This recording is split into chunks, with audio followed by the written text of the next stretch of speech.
Hello my dear friends, welcome to IC. Welcome to the Hindu Editorial Analysis cum Vocabulary Enrichment. నేను మీ Kiran sir. ఈరోజు మనం 23rd డిసెంబర్కి సంబంధించినటువంటి కంటెంట్ని curate చేసి మీ ముందుకు తీసుకురావడం జరిగింది. Today we're going to discuss assignment, vocabulary, editorial and revision. So we will start our session with assignment solution. So నిన్న మనకు ఏదైతే సొల్యూషన్ క్వశ్చన్ ఇచ్చామో అసైన్మెంట్, దాన్ని ఒకసారి మనం సాల్వ్ చేసే ప్రయత్నం అయితే చేద్దాం. Okay, those who have attempted I appreciate, and those who haven't they try to చూసుకోండి, ఎక్కడ తప్పులు ఉన్నాయని చెక్ చేసుకోండి. ఎవరైతే చేయలేకపోయారో వాళ్ళు కూడా చెక్ చేసుకోండి. ఓకే, సో చూడండి, contrary with what union home minister Amit Shah told the Lok Sabha on Wednesday, the amended Bharatiya Nyaya Sanhita bill 2023 do not provide a blanket exemption to doctors in cases of death due to negligence. Instead, it prescribes a maximum 2 years imprisonment in such cases, slightly lower than the punishment for other cases. Okay, so ఏదైతే న్యాయ Sanhita bill, భారతీయ Nyaya Sanhita bill, ఇది రెండోది. Okay, CrPC ఐపీసీని replace చేసాను, మనం already discuss చేసుకున్నాం. So ఆ నేపథ్యంలో వచ్చినటువంటి సెంటెన్స్ అది. అయితే ఇందులో మనకి గ్రామాటికల్ ఎర్రర్స్ ఎక్కడెక్కడ ఉన్నాయో చూద్దాం. చూడండి, కాంట్రరీ అనేది ఎప్పుడైనా వచ్చినప్పుడు, ఓకే, కాంట్రరీ అంటే ఆపోజిట్ అనే మీనింగ్ వస్తుంది కదా, కాంట్రాస్ట్, కాంట్రరీ కదా, contrary adjective. Okay, contrary to వస్తుందమ్మా, contrary with is wrong, contrary to. So preposition error అది, contrary to something. So contrary to what union home minister Amit Shah told the Lok Sabha on Wednesday, విరుద్ధంగా, దానికి విరుద్ధంగా అనే meaning వస్తుంది. The amended న్యాయ Sanhita bill, ఇదే కదా subject. Okay, so amended is your adjective, ఇది మీకు నౌన్. భారతీయ న్యాయ సంహిత బిల్, ఇది విఎన్ఎన్ఎస్ అని, మనం బిఎన్ఎస్ఎస్ అని షార్ట్ ఫామ్లో రాసుకోవచ్చు అబ్రివేషన్గా. సో ఇది సబ్జెక్ట్ వర్బ్ అగ్రిమెంట్ ఏమవుతుందమ్మా, does not provide a blanket exemption అని వాడటం జరిగింది. Okay, what do you mean by blanket exemption అంటే ఏంటి అని కూడా మనం తెలుసుకోవచ్చు. What do you mean by blanket exemption, అదే కదా మీకు డౌట్. సో బ్లాంకెట్ ఎగ్జెంప్షన్ అంటే ఏంటో కమెంట్ సెక్షన్లో మెన్షన్ చేయండి అమ్మా. Okay, greater issues than those concern with meat and livestock contracts, that is called your blanket exemption, blanket exemption. So దాన్ని మీరు కమెంట్ సెక్షన్లో మెన్షన్ చేయొచ్చు. In case of death due to negligence, due to తర్వాత noun రావాలి, negligence నౌనే సరిపోయింది. Instead it prescribes, it singular, prescribes సరిపోయింది. Maximum, noun indication, so maximum adjective. Okay, 2 year imprisonment అనాలి, చెప్పాను కదా, ఇది నౌన్ అవుతుంది. 2 year ఇంప్రిజన్మెంట్, ఇదంతా కూడా మనకి నౌన్ ఫ్రేజ్ అవుతుంది. So noun phrase 2 year, maximum 2 year అనాలి. 2 years అనకూడదు, 2 yearsతో ఆగిపోతే then it is a noun. But 2 year imprisonment అంటే ఇది యాడ్జెక్టివ్ ఫ్రేజ్ లాగా ఫంక్షన్ చేస్తుంది. నౌన్ ఫ్రేజ్ కదా, నౌన్ ఫ్రేజ్లో ఇది యాడ్జెక్టివ్ అవుతుంది, అది నౌన్ అవుతుంది. Okay, so 2 year imprisonment is a noun phrase. So అందులో 2 year అన్నది యాడ్జెక్టివ్, ఇంప్రిజన్మెంట్ అన్నది noun. Okay, so 2 year clear. Contrary to తర్వాత ఇంకేమైనా ఉన్నాయమ్మా, డస్ నాట్ అయిపోయి. So these are the 3 errors in the assignment section. Now we will discuss about ఆ revision vocabulary. So నిన్న మనం నేర్చుకున్నటువంటి వర్డ్స్ని ఒకసారి ఫాస్ట్గా రివైజ్ చేసుకున్నాం. సాన్స్ అన్నాడు, సాన్స్ అంటే ఏంటి, వితౌట్ విజన్ అన్నాడు కదా. రివిజన్ సాన్స్ విజన్ అనే టైటిల్ మనకి నిన్న కనిపించడం జరిగింది. సో రివిజన్ అంటే మార్పు తీసుకురావడం, సో సాన్స్ అంటే వితౌట్ ఏంటి, ముందు చూపు. విజన్ అంటే ముందు చూపు అనుకున్నాం. So sans is without. Okay, so ఇది ప్రిపోజిషన్గా వాడచ్చు, without. C will be your correct answer. Okay, conspicuous, ఇది adjective. So something which is clearly visible అంటాం కదా. కాన్స్పిక్యుయస్ అంటే ఏంటమ్మా, సో ఏదైనా స్పష్టంగా కనిపించడం, క్లియర్గా ఉండడం. ఆబ్వియస్, చూసారా, obvious, yeah, it is also adjective కదా.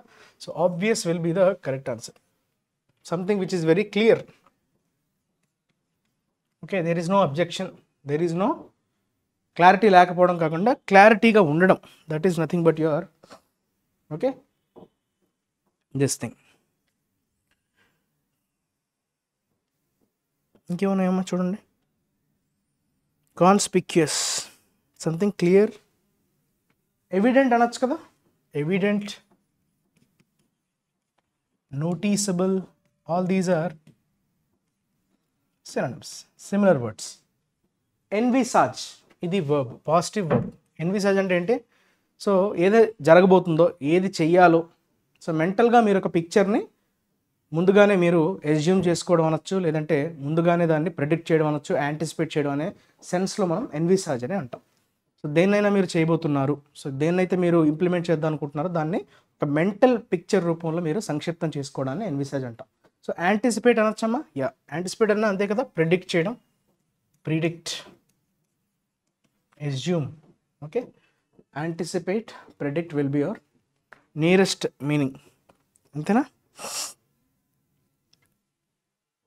ఫోర్కాస్ట్ అనొచ్చా, యా ఫోర్కాస్ట్ కూడా same, forecast, 4C, all these are similar words, 4C.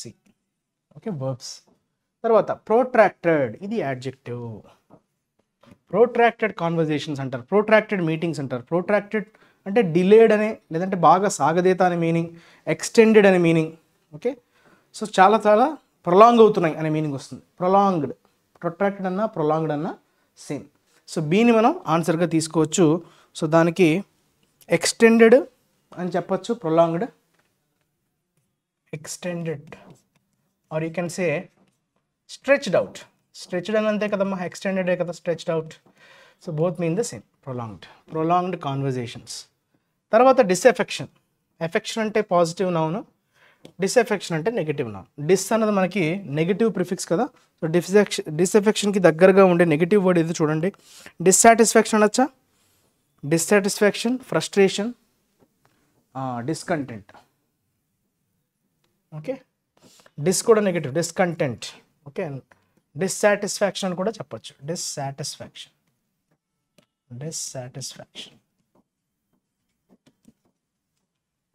డిస్గ్రంటిల్మెంట్ అది కూడా చెప్పుకోవచ్చు. Discontent, dissatisfaction, disgruntlement, frustration, all these are similar words, frustration. Okay, right. తర్వాత invoke. దేన్నైనా invoke చేస్తున్నారంటే మీరు దాన్ని అమలు చేస్తున్నారు. రివోక్ చేయడం అంటే క్యాన్సిల్ చేయడం, ఇది మనకు తెలుసు. ఇన్వోకు, రివోకు ఈ రెండు కూడా యాంటోనిమ్స్ అవుతాయి. సో రివోక్ చేయడం అంటే రిపీల్ అని, కానీ మనం ఏమనుకున్నామో రిసైండ్ అని కూడా చెప్పుకున్నాం. రిపీలు, రివోకు, రిసైండ్. సో ఇవన్నీ కూడా మనకి ఇన్వోక్కి ఆపోజిట్స్. రివోక్ చేయడం, రిపీల్ చేయడం. సో ఇన్వోక్ అంటే దాన్ని మనం ఇంప్లిమెంట్ చేయడం, దాన్ని మనం అమలు చేయడం అనే మీనింగ్ వస్తుంది ఇన్వోక్. సో ఇన్వోక్ దగ్గరగా ఉండే వర్డ్ చూడండి. సో ప్రొడ్యూస్, జనరేట్ అని చెప్పచ్చా, bring, produce, generate, bring, produce, generate, or you can say bring something. అంతే కదా, బ్రింగ్ అంటే ఏంటి, అక్కడ ఇంప్లిమెంట్ అనే మీనింగ్ వస్తుందా, రావట్లేదా? Yeah, that is how induce can be used. So A will be your correct answer. So all these are words that we have learned in yesterday's editorial analysis. So అందులో భాగంగా వచ్చిన వర్డ్స్ని మనం ఒకసారి revision చేసుకున్నాం. So ఎన్ని correct అవుతున్నాయి, ఎన్ని wrong అవుతున్నాయి అనేది మీరు చెక్ చేసుకోండి. మిగతా వర్డ్స్ కూడా నేను అడిషనల్గా ప్రొవైడ్ చేస్తాను, సో దట్ మీకు నోట్స్ ఎక్కడైనా తయారు చేసుకోవాలనుకుంటే ఈజీ అవుతుంది. But you have to revise on your own, right? Next we will discuss our today's editorial. అయితే ఇందులో దేని గురించి ప్రస్తావించాడంట ఈరోజు? టైటిల్ ఏంటంటే అవార్డ్స్ ఫర్ వర్డ్స్. వర్డ్స్ అంటే పదాలు, పదాలకి సంబంధించినటువంటి అవార్డ్స్గా మనకి ఇక్కడ టైటిల్ ఇవ్వడం జరిగింది. ఓకే, అవార్డ్స్ ఫర్ వర్డ్స్ అన్నాడు. వర్డ్స్ అంటే జనరల్గా మనకి దేనికి సంబంధించినవమ్మా? Words belongs to your literature అని చెప్పుకోవచ్చా, అంతే కదా. సో లిటరేచర్, వర్డ్స్ అనగానే మనకి పదాలు, పదాలు అంటే దేని సంగ్రహం? So that is related to your, okay, పదాలకు అవార్డులు, సాహిత్య అకాడమీ అవార్డు అని మనకి అర్థమవుతుంది. Okay, Sahitya Akademi awards must do more to promote Indian literature. భారతీయ సాహిత్యాన్ని మరింత ప్రమోట్ చేయడానికి, ప్రోత్సహించడానికి, మరింత ఎక్కువ మందికి చేరటానికి ఇంకా చాలా చేయాల్సి ఉంది. మస్ట్ డూ, చెయ్యాల్సిందే, మస్ట్ అన్నాడు కదా. సో చెయ్యాల్సిందే అనే మీనింగ్ వస్తుంది ఇక్కడ. ఓకే, మస్ట్ డూ మోర్, ఇంకా చాలా చెయ్యాలి. For promoting Indian literature. భారతదేశానికి సంబంధించినటువంటి సంపద, ఏ సంపద అమ్మా? Okay, you call it as సాహిత్యం కదా.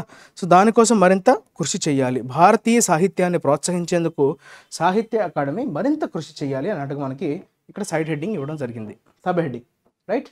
సో చూద్దాం. అయితే సాహిత్య అకాడమీ చుట్టూ తిరగబోతుంది. ఓకే, ఇందులో కొన్ని జిఎస్ పాయింట్ ఆఫ్ వ్యూలో మీకు చాలా ఉపయోగపడే ఫ్యాక్ట్స్ దొరుకుతాయి, వాటిని మీరు నోట్స్లో రాసుకోండి. So self prepared notes is always the best one. So నేర్చుకోవడంతో పాటు నోట్స్ రాసుకోవడం అలవాటు అనేది చాలా ఇంపార్టెంట్, రైట్? చూడండి, సో ఏమి ఇచ్చాడంటే ఒకసారి దీన్ని మనం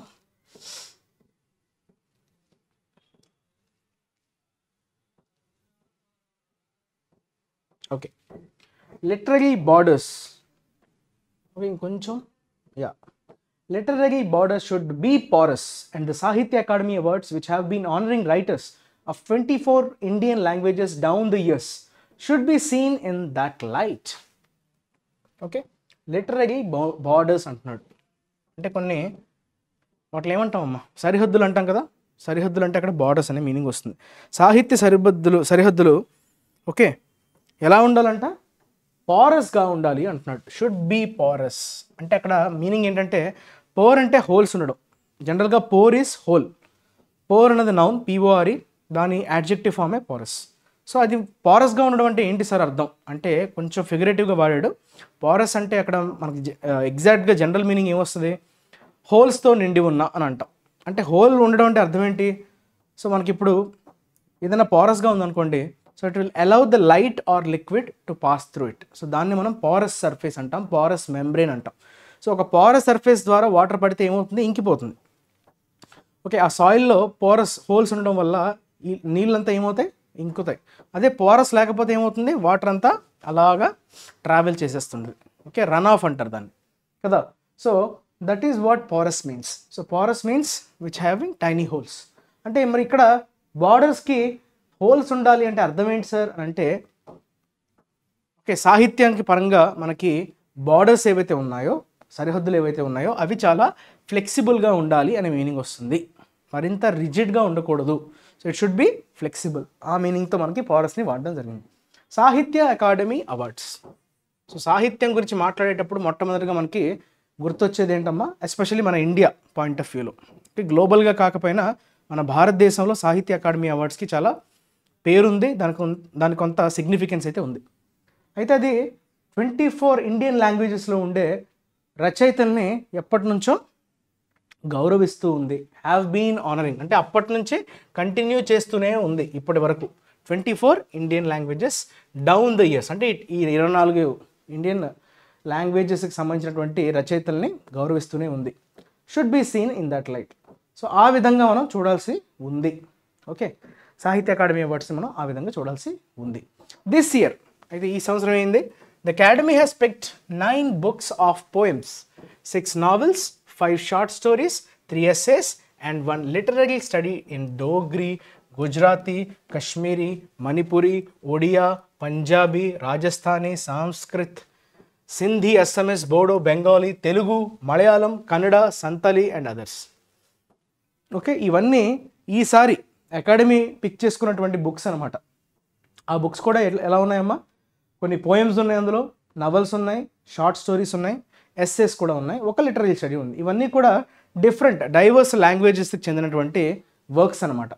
సో ఆ లాంగ్వేజెస్ అని అక్కడ మెన్షన్ చేశాడు. సో ఆల్మోస్ట్ ఇండియాలో ఉండే లాంగ్వేజెస్ని కవర్ చేసినట్టుగా మనకు క్లియర్గా కనిపిస్తుంది. It is a prize to be welcomed just for the sheer linguistic diversity it acknowledges. చూసారా, అయితే దాన్ని అందరూ కూడా స్వాగతించాలి. It is a prize because ఎందుకమ్మా, షీర్ లింగ్విస్టిక్ డైవర్సిటీ. చిన్న ఏదైనా అంటే ఒక మంచిగా ఒక రచన ఉంది, అది ఇర్రెస్పెక్టివ్ ఆఫ్ ద లాంగ్వేజ్, దానికి అంత పెద్ద బేస్ లేకపోయినా, ఎక్కువ మంది రీడర్స్ లేకపోయినా, ఆ రచనలో ఏదన్నా వైవిధ్యం ఉన్నా, అందులో ఏమైనా ప్రత్యేకత ఉన్నా, అందులో వ్యూవర్షిప్ తక్కువ ఉన్నా కూడా ఆ లాంగ్వేజ్లో కానీ ఆ చేసిన పనిలో కానీ ఒక ప్రత్యేకత ఉంటే ఖచ్చితంగా దానికి ఆ అవార్డు ఇవ్వడం అనేది చాలా గొప్ప విషయం. Sheer linguistic diversity it acknowledges in a country where there is a change in dialect every few square kilometers and no dearth of marginalized communities or languages facing extinction. అయితే దీని అందరూ కూడా ఎందుకు వెల్కమ్ చేయాల్సి వస్తుంది, బికాస్ అది గుర్తిస్తుంది. అక్నాలెడ్జెస్ అంటే అక్కడ మీనింగ్ ఏంటమ్మా, గుర్తిస్తుంది. ఎటువంటి వాటిని గుర్తిస్తుందంట, ఒక కంట్రీ అంటే మన దేశాన్ని ఉద్దేశించి చెప్తున్నాడు. ఏ కంట్రీలో అయితే డైలెక్ట్ అనేది ప్రతి ఫ్యూ స్క్వేర్ కిలోమీటర్స్కి మారిపోతుంటుంది, అంటే మన ఒకే భాష ఉంటున్నప్పటికీ డైలెక్ట్ అంటే దాన్ని ఏమంటాం అంటే ఎగ్జాక్ట్గా యాస అని అంటాం. కామన్ మ్యాన్ లాంగ్వేజ్లో మనం యాస అని ఏదైతే అంటామో దాన్ని డైలెక్ట్ అంటాం. మనం కొంచెం ఫార్మల్గా చెప్పుకోవాలంటే dialect is nothing but your మాండలికం అంటాం. సో ఒకే భాషకి చెందినటువంటి మాండలికాలు. ఫర్ ఎగ్జాంపుల్ మన ఆంధ్రప్రదేశ్లోనే తీసుకుంటే కనుక, సో ఉత్తరాంధ్ర ఎస్పెషల్లీ శ్రీకాకుళంలో స్లాంగ్ ఒకలా ఉంటుంది. అలానే కొంచెం విజయనగరము, విశాఖపట్నం, సో ఈ 3 జిల్లాలకి ఉత్తరాంధ్ర జిల్లాల్లో ఏంటంటే స్లాంగ్ ఒక రకంగా ఉంటాయి. అందులో శ్రీకాకుళం ఇంకొంచెం డిస్టింక్ట్గా ఉంటుంది. తర్వాత కిందకు వచ్చేసరికి ఈస్ట్ వెస్ట్ గోదావరి అక్కడ కొంచెం డిస్టింక్ట్గా ఉంటుంది. తర్వాత కృష్ణా అండ్ గుంటూరు జిల్లాలు అక్కడ కూడా డిఫరెన్స్ ఉంటుంది. అంటే లాంగ్వేజ్లో కొంచెం ఆ వైవిధ్యాలు ఉంటాయి. వాటికి ఒక స్పెషల్ ఓకే ఆ లోకల్ టింజ్ ఉంటుంది అనమాట. సో ఆ ప్రత్యేకత అయితే ఉంటుందన్నమాట. సో ఒకే లాంగ్వేజ్కే ఇన్ని చేంజెస్ అనేవి మనకి కనిపిస్తుంటాయి. Change in the dialect, okay, యాసలో మార్పులు. ఓకే, ప్రతి ఫ్యూ స్క్వేర్ కిలోమీటర్స్, కొన్ని స్క్వేర్ కిలోమీటర్స్ దూరంలోనే ఆ డైలెక్ట్లో అయితే మార్పులు వస్తుంటాయి. అండ్ నో డర్త్ అంటే అక్కడ అర్థం ఏంటంటే స్కేర్సిటీ అనే మీనింగ్ వస్తుంది. ఓకే, కొదవ లేకపోవడం, కొదవ అంటాం కదా, దట్ ఈస్ డర్త్. సో ఎటువంటి కొదవ లేదంట. మార్జినలైజ్డ్ కమ్యూనిటీస్ అంటే అణగారిన వర్గాలు, అంటే మెయిన్ స్ట్రీమ్ సొసైటీలో భాగం కాని కమ్యూనిటీస్ని మనం మార్జినలైజ్డ్ అంటే వారికి అంత ప్రాధాన్యత ఇవ్వట్లేదు, వారిని సైడ్ లైన్ చేసేశారు అనే మీనింగ్లో మార్జినలైజ్డ్ కమ్యూనిటీస్ అనే పదాన్ని వాడతాం. ఆర్ లాంగ్వేజెస్ ఫేసింగ్ ఎక్స్టింక్షన్ అంటే ఏంటమ్మా మీనింగ్? ఏవైతే బాగా పాతబడ్డాయి, ఎక్స్టింక్షన్ అయిపోతున్నాయి అంటే ఏంటమ్మా మరుగున పడిపోవడం అనే మీనింగ్ వస్తుంది. సో అటువంటి కంట్రీలో ఇలా ప్రతి చిన్న లింగ్విస్టిక్ డైవర్సిటీని గుర్తించడం అనేది చాలా వెల్కమ్ చేయబడ్డ, అంటే అందరూ వెల్కమ్ చేయదగ్గటువంటి విషయం అని చెప్తున్నాడు. ఓకే, ఇలాంటి దేశంలో ఇంత చేంజెస్ ఉన్న దేశంలో అలానే మార్జినలైజ్డ్ సెక్షన్స్ కమ్యూనిటీస్ పెరిగిపోతున్నాయి రోజుకి. చాలా లాంగ్వేజెస్ అయితే మరుగున కూడా పడిపోతున్నాయి. ఇలాంటి సందర్భంలో, ఇలాంటి సిచ్యువేషన్లో ఇలా ఎక్నాలెడ్జ్ చేయడం, ఒక చిన్న లాంగ్వేజ్లకు సంబంధించినటువంటి చిన్న వర్క్ జరిగిన దాన్ని వీళ్ళు అభినందించడానికి అవార్డ్స్ని ప్రకటించడం అనేది చాలా గొప్ప విషయం, దాన్ని స్వాగతించదగ్గ పరిణామం అని చెప్తున్నాడు. The possibilities are immense. Possibilities అయితే అవకాశాలు, పాసిబిలిటీస్ ఆర్ ఇమెన్స్ అంటాడు, అంటే చాలా ఎక్కువ ఉన్నాయి. In a country where not every one has the ability to whip up a PR frenzy, a Sahitya Akademi award is encouragement to keep pursuing the craft. అయితే అందరికీ ఈ ఎబిలిటీ ఉండదు. విపప్ అంటే ఏంటమ్మా? విపప్ అంటే దాన్ని వాడుకోవడం. విపప్ అంటే దేన్నైనా మీరు అంటే తక్కువ టాలెంట్ ఉంటుంది కానీ మీకు మార్కెటింగ్ స్కిల్స్ బాగా మిమ్మల్ని మీరు ప్రమోట్ చేసుకోవడంలో సిద్ధాస్తులు అయిపోయారు అనుకోండి. సో మీకు తెలియకుండానే మీకు చాలా అంటే మీకు రికగ్నిషన్ బాగా పెరిగిపోతుంది. Just because you engage with some PR, public relations అంటారు కదా. సో అంటే మిమ్మల్ని మీరు ప్రమోట్ చేసుకోవడం, న్యూస్ ఆర్టికల్స్లో రావడం కావచ్చు, లేదంటే ఏదైనా బుక్ ఫేర్స్ జరిగేటప్పుడు ప్రమోట్ చేసుకోవడం, అంటే అక్కడ డబ్బులు ఖర్చు పెట్టడం.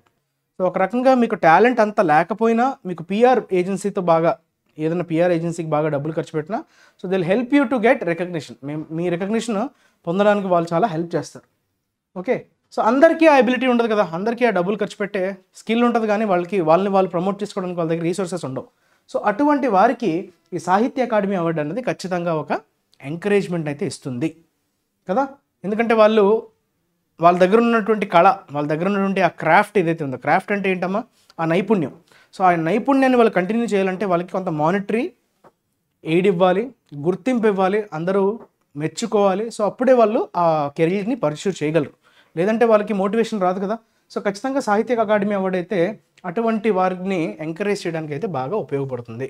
Okay, writers can expect to see a rise in sales and be taught in schools and universities, and readers can hope to discover some hidden gems. చూసారా, సో సేల్స్ కూడా పెరగడానికి అవకాశం ఉంటుంది.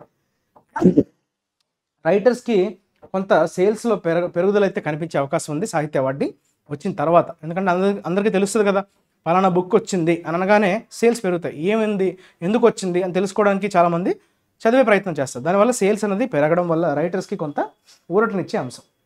స్కూల్స్లో, యూనివర్సిటీస్లో కూడా వాటి యొక్క చర్చలు జరుగుతాయి. Readers can hope to discover some hidden gems. అయితే ఈ తెలియని వాళ్ళు, పలానా ఆథర్ ఉన్నాడు, పలానా రైటర్ ఉన్నాడు, సో అతను ఎవరైతే ఇక్కడ ఏమంటాడంటే హిడెన్ జెమ్స్ అని అంటున్నాడు. హిడెన్ జెమ్స్ అంటే మట్టిలో మాణిక్యాలు అంటారు కదా, మట్టిలో మాణిక్యాలని మనం హిడెన్ జెమ్స్ అంటాం. సో వాళ్ళని డిస్కవర్ చేయడానికి, అంటే వాళ్ళని కనుక్కోవడానికి రీడర్స్కి ఒక హోప్ని ఇచ్చినట్లుగా అవుతుంది. Writers also have the opportunity to be translated into other regional languages and into English too. Writers also have the opportunity to be translated into other regional languages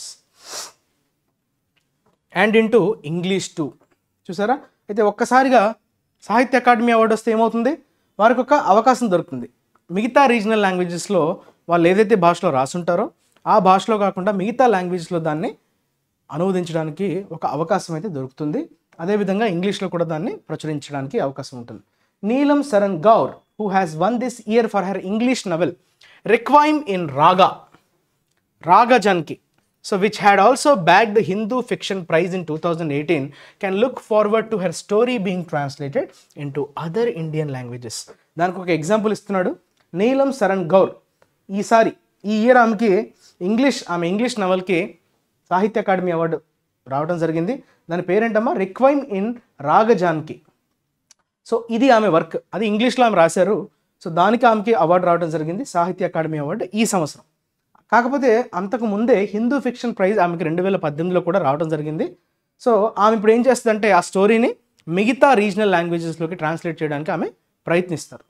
okay, so because that will motivate her to take the story forward by translating into other Indian languages. So మిగతా భారత భాషల్లోకి అనువదించడానికి ఆమెకు అదొక motivation వస్తుంది. So she is looking forward, she can look forward. So ఆమె go forward, okay, ఇంకా ముందుకెళ్ళడానికి అవకాశం ఉంటుంది. However, it is a pity that the Sahitya Akademi awards first conferred in 1955. ఇక్కడ చూసారా, కన్ఫర్డ్ అనే పదం చాలా ఇంపార్టెంట్. కన్ఫర్డ్ అంటే ఎవరికైనా బహూకరించడం, ఎవరికైనా ఇవ్వడం, బహుకరించడం అనే సెన్స్లో వాడతాం కన్ఫర్డ్. 1955లో సాహిత్య అకాడమీ అవార్డ్స్, ఇది చాలా ఇట్ ఈస్ ఎ పిటీ అంటున్నాడు, అంటే చాలా జాలి చూపించే విషయం, జాలి పడాల్సినటువంటి సందర్భం. Do not have top of the mind recall such as the Booker Prize or the Pulitzer. Okay, అయితే ఈ బుకర్ ప్రైజ్, పులిట్జర్ ఇవి కూడా లిటరేచర్కి సంబంధించినటువంటి అవార్డ్సే, కానీ ఎవరికి కూడా ఫస్ట్ సాహిత్య అకాడమీ స్ఫురించదు. Over the top of the mind అంటే మనకి ఫస్ట్ లిటరేచర్ అనగానే స్ట్రైక్ అయ్యేవి ఏంటంటే బుకర్ ప్రైజు, పులిట్జర్ అయితే స్ట్రైక్ అవుతాయి, కానీ సాహిత్య అకాడమీ అవార్డ్స్ అనేవి అంత స్ఫురణలోకి రావు. అంటే అదంతా పాపులర్ కాలేదు వీటంతా బుకర్ ప్రైజ్కి, పులిట్జర్కి ఉన్నంత క్రేజ్ ఏదైతే ఉందో అదంతా సాహిత్య అకాడమీకి లేకపోవడం అనేది కొంచెం జాలిపడాల్సిన విషయం, బాధపడాల్సిన విషయం. Okay, so the national academy of letters was established in 1954 and its stated goal was to be the central institution for literary dialogue, publication and promotion in the country and the only institution that undertakes literary activities in 24 Indian languages including English. చూసారా, national academy of letters 1954 అంటే first Sahitya academy 1955లో ఇచ్చారు. అంతకు మునిపే ఈ national academy of లెటర్స్ని establish చేయడం జరిగింది 1954లో. And it stated goal అంటే అది ఎందుకు పెడుతున్నారు, దానికి సంబంధించినటువంటి గోల్, అది ముందుగా చెప్పినటువంటి గోల్ ఏంటంటే దానికి ఉన్నటువంటి గమ్యం ఏంటి, to be the central institution for literary dialogue. So లిటరేచర్కి సంబంధించినటువంటి చర్చ, ఓకే, సాహిత్యపరమైనటువంటి చర్చ, దాన్ని లిటరరీ డైలాగ్ అంటారు. పబ్లికేషన్స్, రకరకాల ప్రచురణలు, అలానే ప్రమోట్ చేయడం వాటిని, ఓకే, అందరికీ తెలిసేలాగా ప్రమోట్ చేయడం, ఇదంతా కంట్రీలో జరగడానికి ఇది ఒక సెంట్రల్ ఇన్స్టిట్యూట్గా పనిచేయబోతుంది అని వాళ్ళ గోల్ని వ్యక్తం చేశారు ఎప్పుడైతే వాళ్ళు 1954లో ఎస్టాబ్లిష్ చేసుకున్నారు. Okay, national academy of letters and the only institution అంటే ఇండియాలో అది కేవలం ఒకే ఒక సంస్థ that undertakes literary activities in 24 Indian language. ఇది చాలా ఇంపార్టెంట్, ఇది మీకు జిఎస్ పాయింట్ ఆఫ్ వ్యూలో చాలా ఇంపార్టెంట్. 24 ఇండియన్ లాంగ్వేజెస్లో ఓకే నడిపిస్తున్నటువంటి ఓకే ఈ లిటరరీ యాక్టివిటీస్ అన్నీ ఏవైతే ఉన్నాయో అంటే డైలాగ్ కావచ్చు, లిటరరీ డైలాగ్, పబ్లికేషన్, ప్రమోషన్, ఈ 24 ఇండియన్ లాంగ్వేజెస్కి సంబంధించి ఈ యాక్టివిటీస్ అన్నీ జరపడానికి పూనుకున్నటువంటి ఒకే ఒక సంస్థ ఏదమ్మా, national academy of letters, including English. ఆ 24 ఇండియన్ లాంగ్వేజెస్లో ఇంగ్లీష్ కూడా ఇంక్లూడ్ అయి ఉందంట, right. To that end the Sahitya Akademi does hold lectures, readings, discussions, exchange programs and workshops including all communities, but it is so woefully promoted that few get to know of the programs. Sahitya Akademi అయితే మంచిగా lectures conduct చేస్తుందంట, discussions conduct చేస్తుంది, అలానే కొన్ని exchange programs. Okay, workshops, exchange programs ఇవన్నీ ఏంటంటే activities ఇవన్నీ undertake చేస్తున్నాయి. సాహిత్య అకాడమీ తీసుకున్నటువంటి ఇవన్నీ ప్రోగ్రామ్స్ అన్నింటి కండక్ట్ చేస్తుంది. అయితే అందులో అన్ని కమ్యూనిటీస్ వాళ్ళని కూడా ఇంక్లూడ్ చేయడం జరుగుతుంది. కాకపోతే ప్రాబ్లం ఏంటంటే చేస్తుంది కానీ ప్రమోట్ చేయడంలో మాత్రం విఫలమవుతుంది. వోఫుల్లీ ప్రమోటెడ్ అంటే చాలా నిరర్ధకంగా, వోఫుల్లీ అంటే చాలా మరీ టూ మచ్ వేస్ట్ఫుల్గా ఉంది. వోఫుల్లీ అంటే బాధ. ఇక్కడ మీనింగ్ ఏమొస్తుందంటే వోఫుల్లీ ప్రమోటెడ్ అంటే ఎగ్జాక్ట్గా ఎలా చెప్పాలి మీకు, దయనీయంగా ఉంది అని అర్థం. మరీ దయనీయంగా ప్రమోషన్ ఉంది అంటే అంత బాగాలేదు, రిజల్ట్స్ బాగాలేవు, అంత బాగా ప్రమోట్ చేయలేకపోతుంది. యాక్టివిటీస్ అయితే అన్నీ అండర్టేక్ చేస్తున్నాయి కానీ ఈ పనులు చేస్తున్నట్టుగా ప్రజలకు ఎలా తెలియాలి? సో జస్ట్ చేస్తే తెలియదు కదా ప్రజలకు తెలియాలంటే బాగా ప్రమోట్ చేయాలి. సో ఆ ప్రమోషన్లో మాత్రం వాళ్ళు బాగా వెనకబడ్డారు. ఓకే, అంత ఆశాజనకంగా లేదు. Few get to know of the programs. Few అంటే ఏంటి? నో వన్, నన్ అనే మీనింగ్ వస్తుంది. ఎవరికి కూడా తెలియట్లా ఈ ప్రోగ్రామ్ జరుగుతున్నట్టుగా. ఓకే, సో అప్పుడు ఏమవుతుంది? ప్రయాసంతా వృధా అయిపోతుంది. చేస్తున్నారు కానీ పనికి రికగ్నిషన్ రావట్లేదు. So though the Sahitya Akademi award is the Pinnacle. Pinnacle అంటే ఏంటమ్మా? శిఖరాగ్రాన్ని మనం పినాకిల్ అంటాం. అత్యున్నత స్థాయిని ఉద్దేశించి మనం పినాకిల్ అంటాం. అంటే లిటరేచర్కి సంబంధించినటువంటి హయ్యెస్ట్ అవార్డ్స్ అదే కదా సాహిత్య అకాడమీ. సో దాన్ని ఉద్దేశించే ద పినాకిల్ అనే పదాన్ని వాడడం జరిగింది. సమిట్ అంటాం కదా, శిఖరాగ్రం. There are other awards such as the Bal Sahitya award, the యువ పురస్కార్ అండ్ ద భాషా సమ్మాన్ ఆర్ ట్రాన్స్లేషన్ ప్రైజ్. ఇవన్నీ కూడా మిగతా ఉన్నాయి. ఇవి కాకుండా ఇది ఎలానో పినాకిల్, అత్యున్నత స్థాయి పురస్కారం అది. ఇది కాకుండా మనకు ఉన్నటువంటి అవార్డ్స్ ఏంటమ్మా? బాల సాహిత్య పురస్కారం, యువ పురస్కారం, భాషా సమ్మాన్ ఆర్ ట్రాన్స్లేషన్ ప్రైజ్ అనే పేరుతో మనకి ఈ అవార్డ్స్ అయితే ఉన్నాయి. Other awards other than your Sahitya Akademi award. But not enough is being done to promote its activities. మళ్ళీ అది చెప్తున్నాడు. సో ఈ యాక్టివిటీస్ అన్నింటినీ ప్రమోట్ చేయడానికి మాత్రం సరిపడా అయితే చేయలేకపోతుంది. Okay, Sahitya Akademi. The academy's website is not updated and is bristling with, ఇది చాలా ఇంపార్టెంట్, నిండి ఉండడం. బ్రిస్లింగ్ విత్ అంటే ఫిల్డ్ విత్ అంటాం కదా, నిండిపోయి ఉండడం. Teeming with, bristling with. Okay, with అనే ప్రిపోజిషన్ ఫిక్స్. బ్రిసిల్ విత్ అంటే full of. Grammatical errors. Its social media presence is abysmal. ఘోరం. అబిస్మల్ అంటే సంథింగ్ విచ్ ఇస్ వెరీ, చాలా ఘోరాది ఘోరం అని చెప్పడం. Okay, that is called abysmal. Very very poor, దాన్ని అబిస్మల్ అంటాం. మరీ ఘోరంగా ఉండడం. సోషల్ మీడియా ప్రజెన్స్ అయితే చాలా ఘోరంగా ఉంది. మొత్తం వెబ్సైట్కి సంబంధించినటువంటి కంటెంట్ అంతా అప్డేటెడ్గా లేదు, మొత్తం తప్పులు తడకలతో నిండి ఉంది. తప్పులు తడకలు, grammatical errors. It has brought out thousands of books, but the fact is that the publications, though affordable, are hard to come by. Okay, ఏమంటున్నాడమ్మా? It has brought out thousands of books. అయితే కొన్ని వేల పుస్తకాలు తేవడంలో successful అయింది. కాకపోతే but the fact is that the publications though affordable are hard to come by. Okay, అంటే acquire, gain అని చెప్పచ్చు. Obtain or gain. Obtain or gain, that is what come by. Okay, hard to obtain. Affordable రేట్స్లో ఉన్నా కూడా వాటిని దక్కించుకోవడం, hard to come by అంటే వాటిని దక్కించుకోవడం చాలా కష్టమైపోతుంది. ఓకే, బుక్స్ అన్నింటిలో అయితే తేవడం జరిగింది కానీ వాల్యూమ్ సరిపోవట్లే, అంటే అందరికీ అందుబాటులో లేకపోవడం. రేట్స్ అయితే బాగానే ఉన్నాయి, అఫోర్డబుల్ అని అంటున్నాడు. దో అఫోర్డబుల్ అంటే అందరూ ఎఫోర్డ్ చేసే విధంగా ఉన్నా కూడా వాల్యూమ్ సరిపోవట్లా అన్నట్టుగా మనకు అర్థమవుతుంది. At a time when children particularly are glued to screens and losing their reading habits, the Sahitya Akademi with its extensive network should do more to spread the word about India's rich literary tradition. పిల్లల ద్వారానే కదా మనం next జనరేషన్కి అందించగలం మనకున్నటువంటి rich కల్చర్ని, rich హెరిటేజ్ని, rich ట్రెడిషన్ని. So ఇది తర్వాత తరాలకు తీసుకెళ్లాలంటే పుస్తకం రూపాల్లో మనం రానున్న జనరేషన్స్కి ఓకే వాటి యొక్క నాలెడ్జ్ని మనం పంచగలగాలి. కాకపోతే దురదృష్టవశాత్తు ఇప్పుడు జరుగుతుంది ఏంటి, పిల్లలందరూ ఈ రీడింగ్ హ్యాబిట్ని కోల్పోతున్నారు. They are getting glued to screens. So వారికి ఈ స్మార్ట్ ఫోన్స్ అని, ట్యాబ్స్ అని చెప్పి ఈ డిజిటల్ ఐటమ్స్కి బాగా అతుక్కుపోతున్నారు. గ్లూడ్ టు స్క్రీన్స్ అన్నట్టు చూసారా. సో వారికి ఆ రీడింగ్ హ్యాబిట్ అనేది మెల్లమెల్లగా తగ్గిపోతుంది, కోల్పోతున్నారు. చాలామంది అంటే పేరెంటల్ కంట్రోల్ బాగా ఉండి, పేరెంట్స్ బాగా ఎడ్యుకేటెడ్ అయ్యి ఉండి, సో వాళ్ళు వాళ్ళ పిల్లల్లో ఇన్కల్కేట్ చేయకపోతే కానీ సో పిల్లలకి ఏంటంటే ఆ రీడింగ్ హ్యాబిట్ అనేది దూరం అయిపోతూ ఉంది.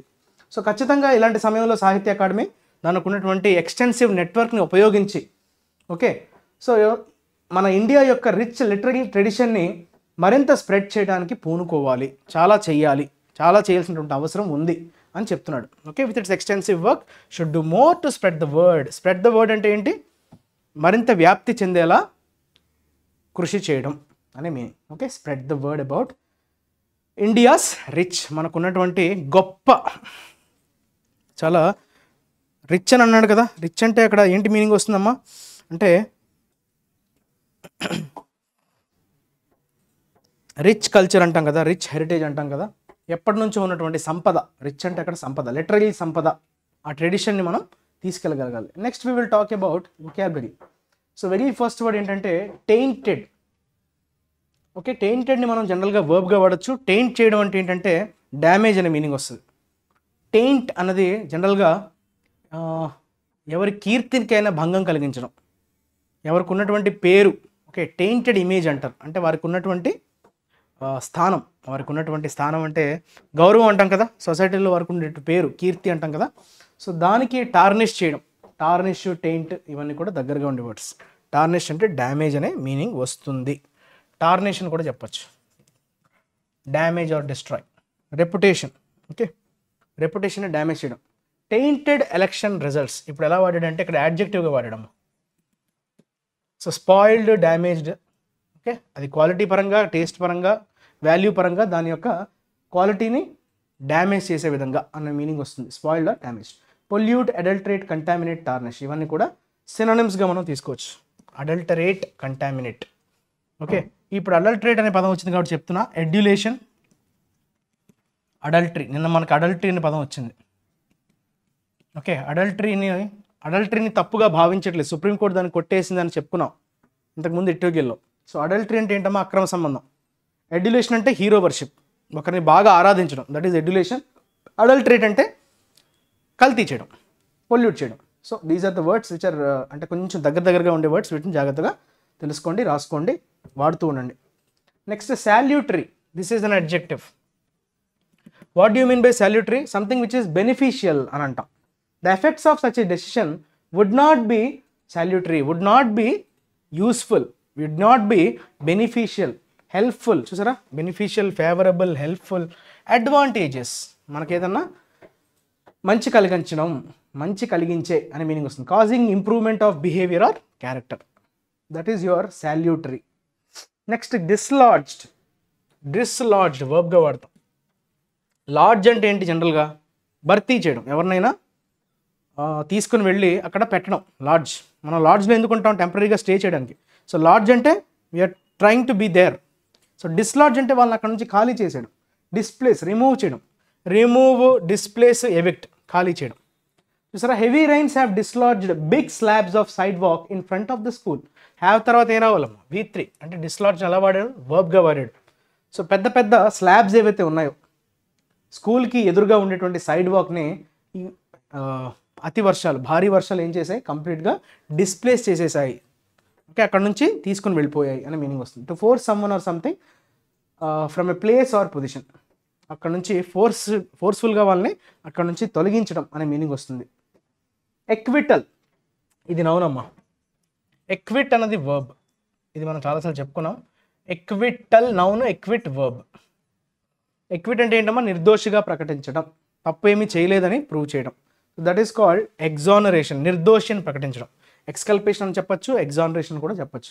Of the 3 cases that went to trial, investigation. Trial అంటే ఏంటమ్మా? ఇన్వెస్టిగేషన్. 2 ended in acquittals, అంటే ఇద్దరిని నిర్దోషిగా ప్రకటించారు. The decision of a court that someone is not guilty, దోషి కాదు అంటే ఏంటి? నిర్దోషి. నాట్ గిల్టీ అన్న, ఎక్విటల్ అన్న same. Okay, exoneration, exculpation, those are the nouns associated with acquittal. Setback, ఇవన్నీ వచ్చేసిన వర్డ్స్ ఏమో మళ్ళీ వస్తుంటాయి. సెట్ బ్యాక్ అంటే ఏంటి? మనకు ఒక అవరోధం, మనం చేస్తున్న పనికి ఒక ఆటంకం లాగా. So something which is creating an obstruction or difficulty. Okay, obstruction, hindrance. Okay, మనం చేసే పనికి ఒక ఆటంకం లాంటిది setback. A serious setback for the peace process. Peace ప్రాసెస్కి ఒక అడ్డంకిగా మారింది. Something that happens that delays or prevents a process from developing. ఒక పని జరగడానికి, డెవలప్ అవ్వడానికి డిలే చేసేదాన్ని we call it as a setback, నౌన్గా వాడతాం. Next barrage. బ్యారేజ్కి ఒక మీనింగ్ మీ అందరికీ బాగా తెలుసు, పాపులర్గా. బ్యారేజ్, డ్యామ్ ఉన్నటువంటి బ్యారేజ్, ఆ కాంటెక్స్లో బ్యారేజ్ వేరు. ఇక్కడ చూస్తే మీరు మారిస్ ఫైడ్ of a barrage of questions. Series అనే మీనింగ్ వస్తుంది, వెల్లువలాగా. ఓకే, వరుసగా మిమ్మల్ని టార్గెట్ చేస్తూ వరుసగా ఏదైనా రావడాన్ని యూ కాల్ ఇట్ ఎస్ వాలీ అనొచ్చు, బ్యారేజ్ అనొచ్చు. చూసారా, వాలీ అంటే వెల్లువ అంటాం కదా, ఒకేసారిగా మన మీద పడిపోవడం, కుప్పలు తెప్పలుగా ఫాస్ట్గా మన మీద మనల్ని టార్గెట్ చేస్తూ ఆగకుండా క్వశ్చన్స్ పడ్డాం. ఓకే, వాలీ ఆఫ్ క్వశ్చన్స్ అనొచ్చు, barrage of questions. Okay, without any gap. Barrage is a great number of complaints. చూసారా, గ్రేట్ నెంబర్, 1, 2, 3 కాదు. So lot of criticisms or questions suddenly directed at someone, ఒకరి మీద ప్రయోగించడం, ఒకరి మీద target చేసుకుని వారి మీద అంతరాయం లేకుండా ఒకేసారిగా మన మీద కంప్లైంట్స్ రావడం, దట్ ఈస్ బ్యారేజ్. ఓకే, తర్వాత అప్హోల్డ్ ఇది ఒక పాజిటివ్ వర్బ్. దీని ఆపోజిట్ విత్హెల్డ్, విత్హోల్డ్ ఇది కూడా వర్బే. మరి ఇదేంటి? అప్హోల్డ్ అంటే సమర్థించడం, విత్హోల్డ్ అంటే దాన్ని సమర్థించకపోవడం. సో దాన్ని ఎవరు కూడా సపోర్ట్ చేయట్లేదని మీనింగ్ వస్తుంది. అప్హోల్డ్ అంటే సపోర్ట్ చేయడం. సో వ్యాలిడేట్ అనొచ్చు, ఎండార్స్ అనొచ్చు, జస్టిఫై, ఇవన్నీ కూడా మనకి సినోనిమ్స్ అవుతాయి. As a public officer you are expected to uphold the law whether you agree with it or not. మీరు అగ్రీ చేసినా చేయకపోయినా you are expected to uphold, support the law. చట్టాన్ని మీరు గౌరవించాలి, సమర్థించాలి. ఓకే, మీకు నచ్చినా నచ్చకపోయినా. టు డిఫెండ్ అంటే దాన్ని ఏంటి? సపోర్ట్ చేయడం, కాపాడుకోవడం. ఓకే, సో మీరు చేసింది కరెక్టే అని చెప్పడం, తప్పని దానికి ఎదురుగా వెళ్ళకూడదు. వెళితే దాన్ని విత్హోల్డ్ అంటారు, కరెక్టే అని చెప్తే అప్హోల్డ్. ఎప్పుడు మనకు Supreme Court uphold withheld Supreme Court uphold చేసింది అంటే అర్థం ఏంటి? సపోర్ట్ చేసింది. ఓకే, సో దాన్ని డిఫెండ్ చేసిందనే మీనింగ్ వస్తుంది. క్లియర్? నెక్స్ట్ అసైన్మెంట్ చూద్దామమ్మా. ఈరోజు మీరు చేయాల్సినటువంటి అసైన్మెంట్ని ఒకసారి గమనించండి. దాన్ని మీరు ఓకే తూచా తప్పకుండా చేయాల్సిందే. Okay, there is no